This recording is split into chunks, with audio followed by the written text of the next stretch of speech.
Today we have an easy DIY job. We're replacing the tail light on the driver's side of this 2009 Nissan Altima. It's so easy, in fact, that my oldest son is going to do it and I'll be behind on the camera. The only tools today you're going to need is an 8mm socket and a trim removal tool, or if you don't have that, a flathead screwdriver will work. And you're going to want your replacement tail light on hand. Now, this is going to cost you about $100, depending on where you get it, how fast you need it. Although the installation is the same, the left side from the right side, the driver's side, and the passenger side, the lights are different. So if you're changing out your driver's side, make sure you're getting a driver's side tail light. Some brick and mortar stores near you will have this on hand. We were lucky enough to have this at AutoZone, but if not, you may have to order it from places like Amazon or somewhere else online. Just be sure to match up the year, make, and model to make sure everything matches up. Here is the one clip that is going to need to be removed so you can get behind to take the light off. If you've never removed these type of clips before, it's a little tricky, but once you get the hang of it the first time, pretty easy. Just use your flathead or the clip removal tool. Take that little piece and lift it up, and then the clip will come right out. Now you're going to pull back on the carpet to give you access to the wires and the light to get it removed. You're going to pull straight down with a little bit of force, remove the harness from the tail light studs. Now those studs that you just exposed are going to have the 8mm nuts on there. So take your 8mm ratchet and go ahead and get those removed. Now a quick side note while he takes the nuts off. Now, growing up, I didn't come from a household that had anybody that taught me any of this stuff. I was never exposed to doing anything DIY or doing a lot of this stuff for myself. All of this knowledge that I have on the DIY side, and it's a knowledge that I'm gaining every day because I just started this like when I turned 50. Now, I've got 2 boys, and anytime that I can get them exposed to doing any of these small chores, any of these DIY tasks around the house, I think it's important for them to kind of see it and do it themselves. Now, whether they do it themselves when they're out on their own, who knows? But as a parent, as a father, you want to give them the ability to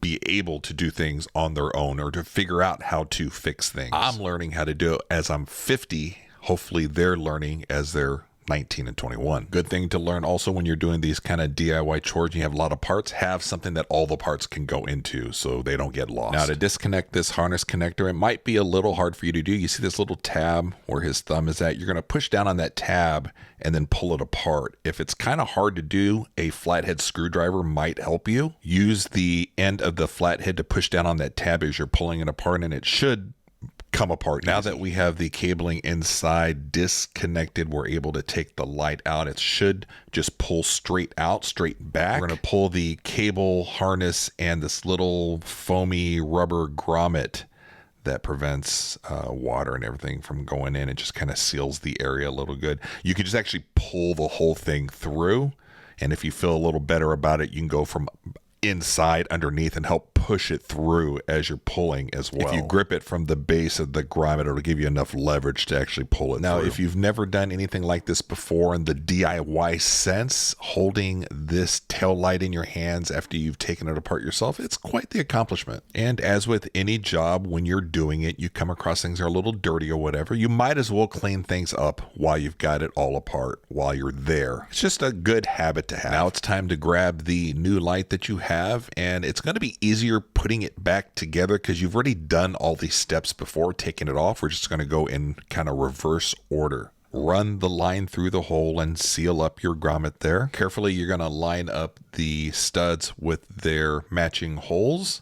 and just, make sure it gets seated in there properly, nice and sealed up. You definitely don't want to force anything or kind of bang on it to get it in there. It's going to fit in like a glove, so you'll feel it kind of get seated in there properly. Just look on all sides, all corners of the light once you get it in. Once it looks good from the outside, on the inside, you'll notice the studs are poking through those 2 holes. So we're almost done. We're almost finished. Time to reconnect our connector here. So it just kind of goes together. That little tab will kind of snap in place. Grab those 2 8mm nuts and kind of tighten it down. Don't over tighten it. You don't want anything to crack, but you just want to get it down there to where it just feels nice and secure. And feel free to start with hand tightening it if it just makes it easier for you to spin that little nut on. Now to attach the harness back onto the 2 studs that we just screwed the little 8mm nuts on, you're just going to want to push and snap those into place. Going to go ahead and reinstall our carpet liner here in the back of the trunk, and you can do this or get it in place as much as you can, and then we're going to put the clip back in to hold it in place, and then you can kind of fine tune it around the gasket there of the trunk. Pull the center of the clip out so that it'll fit into the hole, and then you push that center clip in. Once it's in place, it'll hold everything together. Just make sure that your liner is underneath the trunk rubber gasket there. That way there's no rainwater or anything getting in from the outside. And now the moment of truth, where it's positive or negative reinforcement. So get in there, hit the brakes if everything turns on, turn on the blinker if everything works. You did a great job.